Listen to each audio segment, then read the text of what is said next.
Hello दोस्तों, मैं are के शर्मा आप लोगों को स्वागत करता हूं CJB क्लासेस इंस्टीट्यूट में। जी हाँ दोस्तों, आज हम लोग केमिस्ट्री का क्लास 7 का मेरा जो पर्यावरण चैप्टर था उसको हम लोग क्वेश्चन आंसर करेंगे। ठीक है दोस्तों, आज हम लोग क्वेश्चन आंसर करने वाले हैं। इन्वायरमेंट चैप्टर का पहला चैप्टर जो था पर्यावरण, उसमें जितना भी क्वेश्चन दिया गया है सब क्वेश्चन को हम लोग बारीकी से करेंगे और समझेंगे। ठीक है, तो मेरा सबसे पहले जो क्वेश्चन हम लोगों का रहेगा वो रहेगा प्रैक्टिकल से। हम लोग जो प्रैक्टिकल करते थे तो उसमें जो कुछ भी पूछा जाता था वो सारे चीज़ों का हम लोग जवाब यहाँ पर देंगे। ठीक है ना, तो चलिए हम लोग शुरू करते हैं। मेरा पहला क्वेश्चन है, अपने आसपास के स्थल को देखिए और आपके पड़ोस में भूमि का उपयोग किस प्रकार हो रहा है, उसका सूची बनाइए। यही था, बताया गया है कि अपने आसपास का जितना भी ज़मीन पड़ा हुआ है, ज़मीन को देखिए, स्थल, ठीक है ना, देखिए, और आपके पड़ोस में भूमि का उपयोग किस प्रकार से हो रहा है, भूमि में क्या क्या होता है उसका सूची बनाना था। तो इसका आंसर है खेती, सड़कें, औद्योगिक क्षेत्र, दुकानें, इंस्टीट्यूट। ठीक है ना, ये सारे चीज़ इसका आंसर है। ठीक है, और क्या आंसर है? और है रेजिडेंटियल बिल्डिंग इत्यादि। जी हाँ दोस्तों, हम लोगों के स्थल पर क्या क्या चीज़ें होती है, हम लोगों का जो भूमि है वहाँ पर क्या क्या होता है, वहाँ पर खेती होती है, सड़कें बनाई जाती है, औद्योगिक क्षेत्र है, दुकानें हैं, इंस्टीट्यूट है, रेजिडेंटियल बिल्डिंग इत्यादि बनाई जाती है। तो ये सारा चीज़ था। अब हम लोग नेक्स्ट क्वेश्चन की ओर चलते हैं दोस्तों। मेरा नेक्स्ट क्वेश्चन है, अपने घर एवं स्कूल में आप जो पानी उपयोग करते हैं वह कहाँ से आता है? अपने घर एवं स्कूल में जो आप पानी उपयोग करते हैं वो कहाँ से आता है? हमारे दैनिक जीवन में पानी के विभिन्न उपयोगों को सूची बनाएं। क्या आपने किसी को पानी व्यर्थ करते देखा है? कैसे? इसका था। चलिए दोस्तों, इसका भी करते हैं। इसका उत्तर है, ठीक है ना, इसका उत्तर देख लेते हैं। इसका उत्तर, हम जो पानी अपने घर एवं स्कूल में उपयोग करते हैं वह दिल्ली जल बोर्ड से आता है। जी हाँ दोस्तों, कहाँ से आता है जी?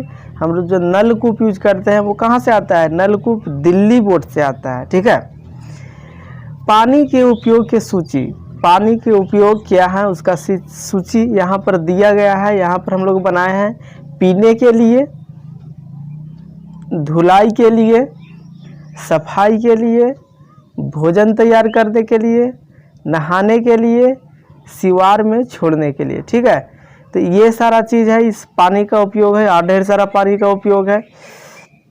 हाँ, मैंने ऐसे बहुत से लोगों को देखा है जो कि विभिन्न प्रकारों से जल को बर्बाद करते हैं।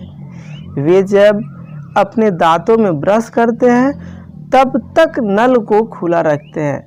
मैंने बहुत सी पानी की टंकी भर जाने के बाद पानी छतों से बहता देखा है।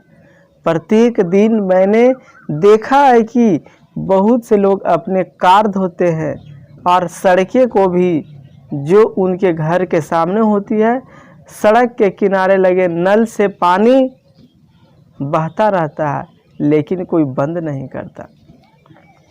जी हाँ दोस्तों, यहाँ पर पानी किस तरह से बर्बाद किया जाता है उसके बारे में बताया गया है। बहुत से लोगों को मैंने पानी को बर्बाद करते हुए देखा है। कैसे कैसे लोग पानी बर्बाद करते हैं? जब ये लोग ब्रश करते हैं तो नल को खुले छोड़ देते हैं, वहाँ से पानी बर्बाद हो जाती है। ठीक है, बहुत से लोग पानी के टंकी भर जाने के बाद भी पानी छोड़ देते हैं, जिससे छत से पानी टपकते रहता है, वहाँ से पानी बर्बाद होती है। प्रत्येक दिन मैंने देखा है बहुत से लोग कार धोते हैं, अपनी गाड़ियाँ को धोते हैं। ठीक है, तो सड़क को भी जो उनके आमने सामने होती है उसको भी धो देते हैं। ठीक है, इस तरह से पानी बर्बाद हो रही है। सड़क के किनारे लगे नल से पानी बहता है लेकिन कोई बंद नहीं करता है, यहाँ से भी पानी बर्बाद होती है। दोस्तों, ये था मेरा पानी बर्बाद होने का कारण, कहाँ कहाँ से पानी बर्बाद होती है। अब मेरा नेक्स्ट क्वेश्चन है, बहुत ही अच्छा क्वेश्चन है, स्कूल जाते समय आसमान को देखें। ध्यान दे कि दिन कैसा है, वर्षा हो रही है, आसमान में बादल है, तेज धूप है या कोहरा इत्यादि। जब भी हम स्कूल जाते हैं तो उस दिन हमको देखना है कि उस दिन का मौसम कैसा है। इसका जो आंसर हुआ, इसका जो उत्तर हुआ, दिन बदली वाला है, ठीक है ना। दिन में बादल छाया हुआ है, यह तो बहुत अच्छा काले बादल छाकर वर्षा के आने की सूचना देता है। अब मौसम ठंडा और आरामदायक है क्योंकि तापमान में गिरावट आ गई है। जी हाँ दोस्तों, यहाँ पर जो बताया गया है वो आपके यहाँ कुछ भी मौसम हो सकता है, आप इसको कुछ भी लिख सकते हैं। यहाँ पर बताया गया है कि दिन बदली वाला है, दिन में बादल छाया हुआ है, यह तो बहुत अच्छा काले बादल छाकर वर्षा आने की सूचना दे रहा है। अब मौसम ठंडा और आरामदायक है क्योंकि तापमान में गिरावट आई है। अब हम लोग नेक्स्ट क्वेश्चन की ओर चलते हैं। मेरा नेक्स्ट क्वेश्चन है, बहुत ही अच्छा क्वेश्चन है। मेरा नेक्स्ट क्वेश्चन है, अपने पड़ोस के किसी बुजुर्ग व्यक्ति से बात करें और निम्न जानकारी प्राप्त करें। क्या जानकारी प्राप्त करना था? जब वे आपकी उम्र के थे तब उनके आसपास कैसे पेड़ थे।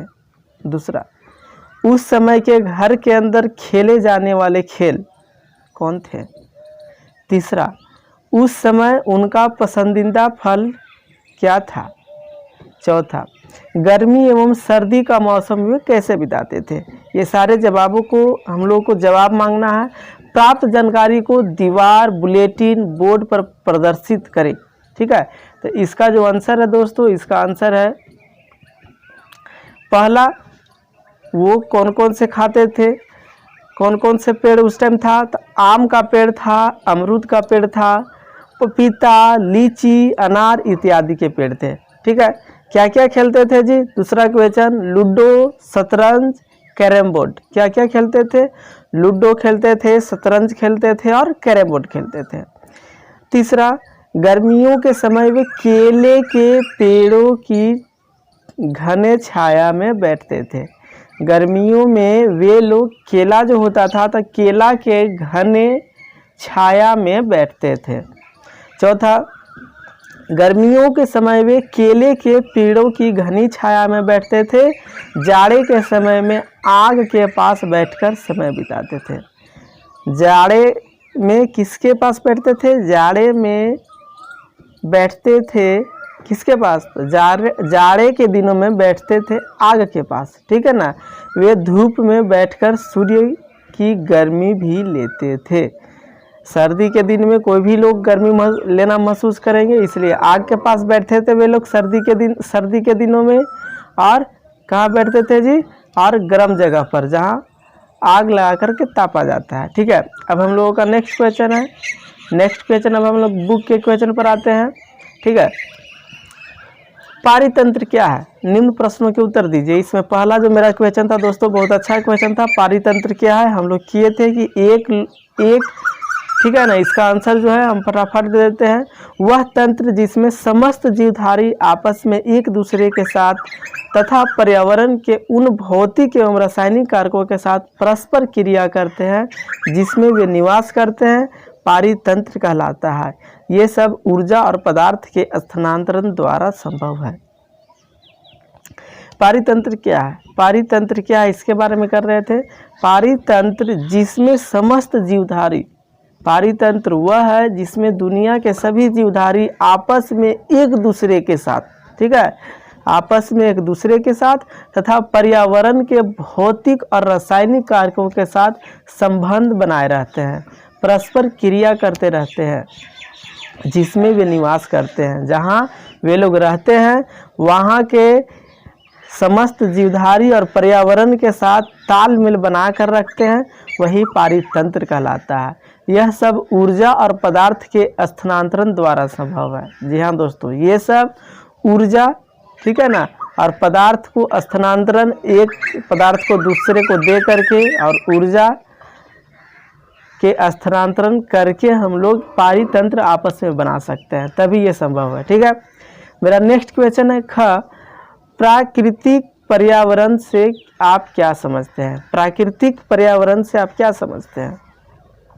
उत्तर है भूमि, जल, वायु, पेड़ पौधे एवं जीव जंतु मिलकर प्राकृतिक पर्यावरण बनाते हैं।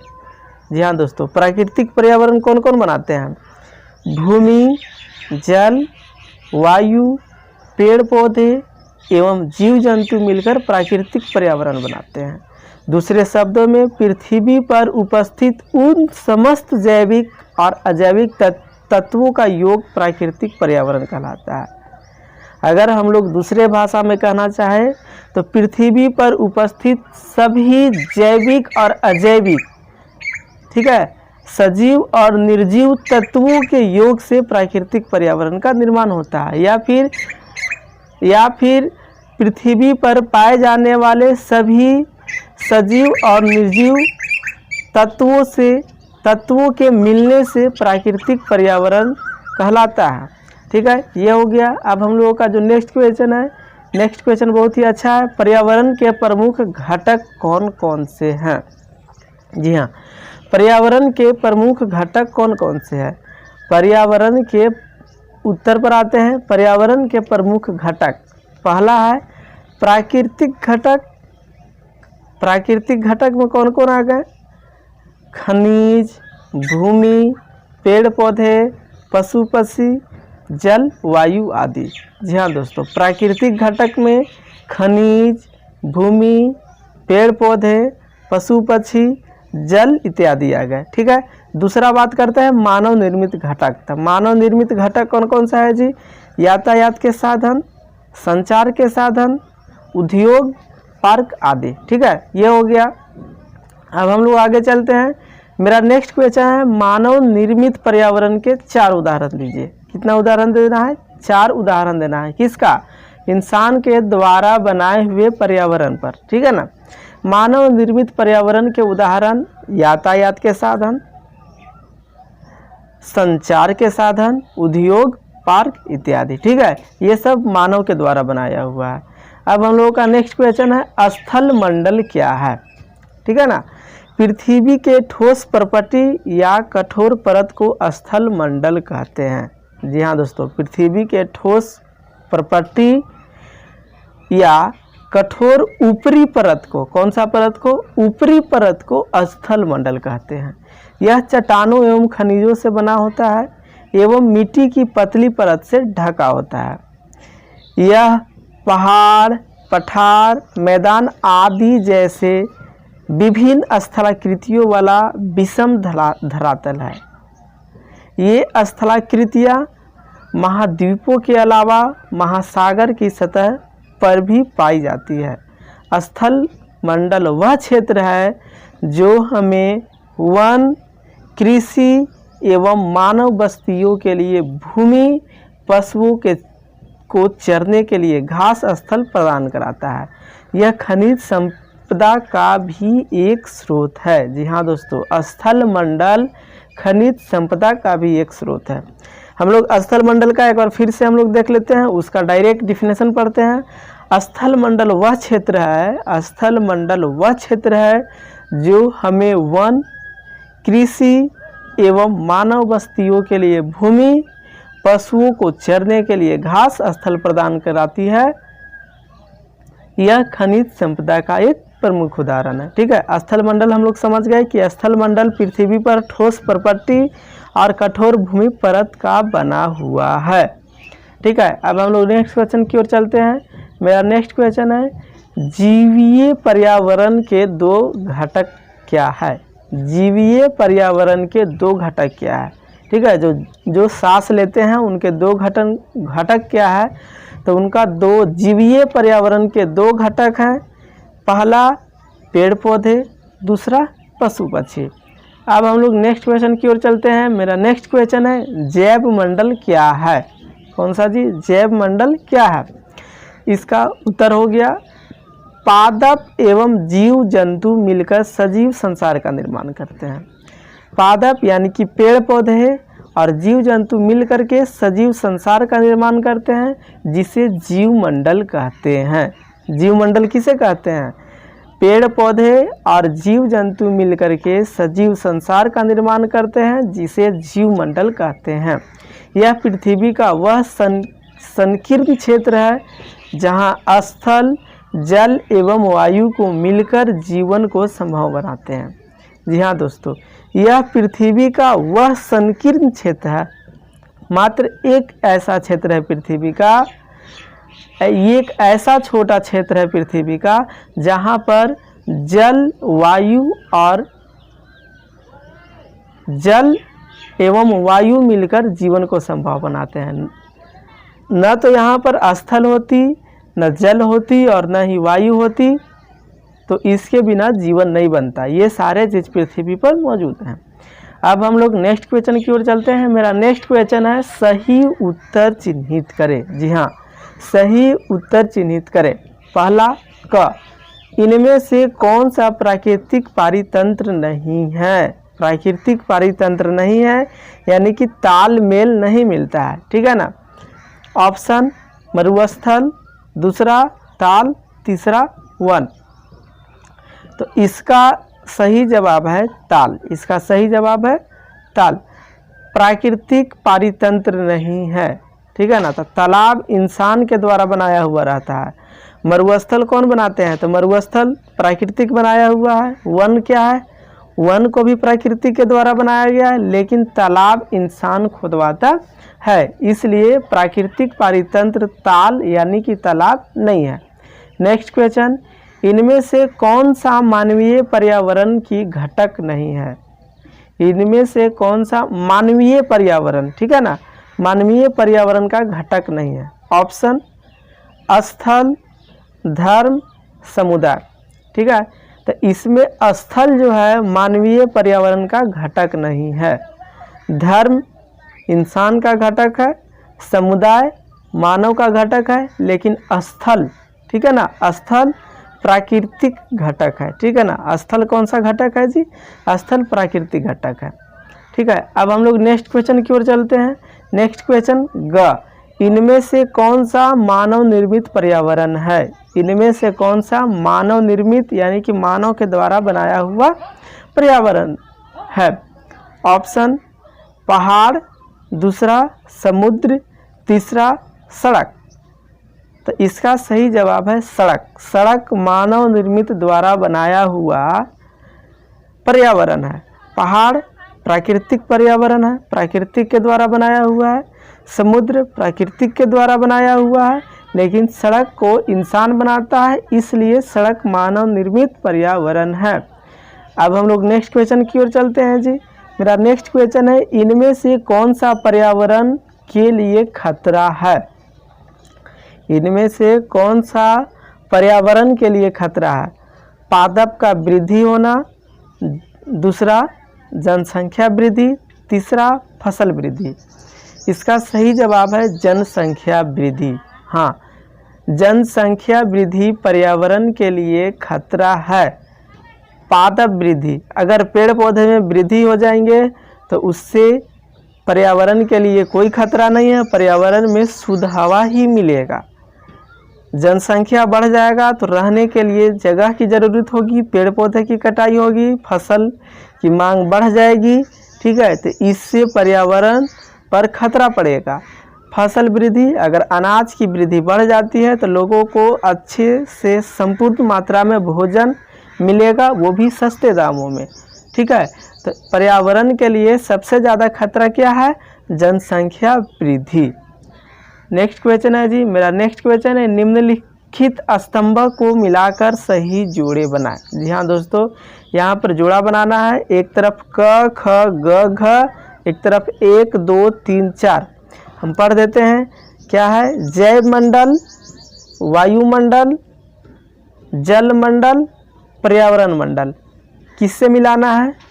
पृथ्वी को घेरने वाली वायु की चादर, दूसरा जलीय क्षेत्र, तीसरा हमारे आसपास का क्षेत्र, चौथा वह संकीर्ण क्षेत्र जहां स्थल, जल एवं वायु पारस्परिक क्रिया करते हैं। इसके उत्तर की ओर चलते हैं दोस्तों। इसका सही उत्तर हम लोगों के पास है जैव मंडल। जैव मंडल का आंसर होगा चौथा। वह संकीर्ण क्षेत्र जहाँ स्थल, जल एवं वायु पारस्परिक क्रिया करते हैं। ख, वायुमंडल। वायुमंडल का सही आंसर होगा 1, पृथ्वी को घेरने वाली वायु की चादर। जी हाँ, वायुमंडल पृथ्वी को घेरने वाली वायु की चादर। तीसरा यानी कि ग, जलमंडल। इसका आंसर होगा 2, जलीय क्षेत्र। घ, पर्यावरण। इसका आंसर होगा तीसरा, हमारे आसपास का क्षेत्र। ठीक है, तो ये समझ में आ गया होगा। तो अब हम लोग नेक्स्ट क्वेश्चन की ओर चलते हैं। ठीक है, मेरा नेक्स्ट क्वेश्चन है कारण बताएं। जी हाँ दोस्तों, क्या बताना है जी? कारण बताना है। पहला क्वेश्चन है, मानव अपने पर्यावरण में परिवर्तन करता है, क्यों? किस कारण से मानव अपने पर्यावरण को बदल रहा है, इसका कारण बताना है। मानव अपने पर्यावरण को क्यों बदल रहा है, उसको इसके लिए क्या ज़रूरत है, ये सारे सवालों का जवाब यहाँ पर है। हम लोग करते हैं उत्तर। मानव अपने पर्यावरण के साथ साथ पारस्परिक क्रिया करता है और उसमें अपनी आवश्यकताओं के अनुसार परिवर्तन करता है। जी हाँ, मानव जो है अपने पर्यावरण के साथ तालमेल बनाए हुए हैं और अपनी आवश्यकताओं के अनुसार उसमें बदलाव लाते रहता है। वह अपनी आवश्यकता के लिए फसल उगाता है, पशुओं को पालता है, वस्तुओं को निर्मित करने के लिए उद्योग की स्थापना करता है। इंसान अपने आवश्यकताओं के लिए फसल उगाते हैं, पशुओं को पालते हैं और उद्योग और वस्तु को निर्माण के लिए उद्योग की स्थापना करते हैं। आवागमन के लिए यातायात के साधनों का निर्माण करता है, नदियों पर बांध बनाकर बाढ़ पर नियंत्रण और सिंचाई का प्रबंध करता है। ये सभी मनुष्य के पर्यावरण से प्राप्त नहीं होता है। जी हाँ दोस्तों, जो चीज़ इंसान को पर्यावरण से प्राप्त नहीं है, पर्यावरण से नहीं मिलता है, वे सभी को मनुष्य बना लेता है, बल्कि वह पर्यावरण में बदलाव करके प्राप्त करता है। यानी कि दोस्तों, मानव अपने पर्यावरण में परिवर्तन करता है। क्यों? क्योंकि जो चीज़ों की उसकी ज़रूरत है, जो चीज़ों की उसकी आवश्यकता है, वो चीज़ अपने द्वारा बना लेता है, इसलिए यहाँ पर पर्यावरण में बदलाव हो जाते हैं। अब हम लोग नेक्स्ट क्वेश्चन की ओर चलते हैं। मेरा नेक्स्ट क्वेश्चन है, पौधे एवं जीव जंतु एक दूसरे पर आश्रित है, इसका कारण बताएं। पौधे एवं जीव जंतु एक दूसरे पर आश्रित है, इसका क्या कारण है, कारण बताएं। उत्तर, सभी पेड़ पौधे, जीव जंतु एवं मानव अपने आसपास के पर्यावरण पर आश्रित हैं। जी हाँ दोस्तों, सभी पेड़ पौधे, जीव जंतु एवं मानव अपने आसपास के पर्यावरण पर आश्रित होते हैं। प्रायः वे एक दूसरे पर आश्रित भी हैं। जीवधारियों को आपसी एवं अपने आसपास के पर्यावरण के बीच का संबंध ही पारितंत्र निर्माण करता है। जीवधारियों को, जितने भी जीवित लोग हैं, उसके आपसी सहयोग और अपने आसपास के पर्यावरण के साथ तालमेल पारितंत्र निर्माण कहलाता है। यानी कि तालमेल करना ही पारितंत्र का निर्माण करना हो जाता है। अधिक वर्षा वाले वन, घास स्थल, रेगिस्तान, पर्वत, झील, नदी, महासागर एवं छोटे से ताल भी एक पारितंत्र हो सकता है। यानी कि जितने भी मनुष्य हैं वो अपने आप को सहयोग करते हैं, अपने आसपास वालों को सहयोग करते हैं, अपने पर्यावरण के सहयोग करते हैं, तो वो पारितंत्र हैं और इसके बिना जीवन संभव नहीं है। इसीलिए पौधे एवं जीव जंतु एक दूसरे पर निर्भर हैं, एक दूसरे पर आश्रित हैं। ऐसा नहीं करेंगे तो वे लोग जीवित नहीं रह पाएंगे, इंसान जीवित नहीं रह पाएगा। ठीक है, पेड़ पौधे को भी कार्बन डाइऑक्साइड की आवश्यकता होती है, उनको भी कार्बन डाइऑक्साइड नहीं मिल पाएगी, वो भी जीवित नहीं हो पाएंगे। इसलिए दोनों के बीच तालमेल होना बहुत ही ज़्यादा ज़रूरी है। ठीक है, नेक्स्ट क्वेश्चन है क्रियाकलाप एवं आदर्श पर्यावरण की कल्पना कीजिए जिसमें आप रहना चाहते हैं। अपने इस आदर्श पर्यावरण का चित्र बनाइए। एक आदर्श पर्यावरण, एक बहुत ही अच्छा पर्यावरण बनाना है जहाँ पर आप रहना पसंद करेंगे। तो ये मेरा पर्यावरण है, ठीक है ना, ये मेरा क्या है जी, ये मेरा पर्यावरण है। ठीक है, यही मेरा पर्यावरण है। ऐसा पेड़, ऐसा जगह जहाँ पर अच्छा घर हो, चारों तरफ पेड़ पौधे हो, पार्क हो, किसी चीज़ की ज़रूरत नहीं हो, ठीक है ना, तालाब हो, झरने हो, ये सारे चीज़ इस तरह का पारितंत्र में हम लोग रहना पसंद करते हैं। ठीक है, आदर्श पर्यावरण यही हुआ चित्र 1.1। तो दोस्तों आज के लिए इतना ही। ठीक है, हम लोग नेक्स्ट क्वेश्चन में मिलते हैं। नेक्स्ट चैप्टर हम लोग अगला बार पढ़ने वाले हैं दोस्तों। हम लोग अगला बार जो नेक्स्ट चैप्टर है, हम लोग नेक्स्ट चैप्टर करेंगे, चैप्टर 2 करेंगे पर्यावरण में। तब तक आप इस वीडियो को देखते रहें। आप एक बार स्क्रीन को टच करें, आपको आई बॉल दिखाएगा, वहाँ से आप टच करके बहुत सारे और अपने इस चैप्टर से रिलेटेड, अदर सब्जेक्ट से रिलेटेड पॉइंट को पढ़ सकते हैं। दोस्तों आप इस वीडियो को ज़्यादा से ज़्यादा शेयर करें, अपने दोस्तों तक पहुँचाएँ, ठीक है, ताकि सभी लोग इसका फ़ायदा उठा सके। तब तक आप इस वीडियो को देखते रहें और अपने स्टूडेंट लाइफ को और अच्छा बनाएं, अपने आप को तेज़ बनाएं और किसी भी तरह के दिक्कत होने पर आप हमें कमेंट करके ज़रूर बताएं। दोस्तों आज के लिए इतना ही। Thank you.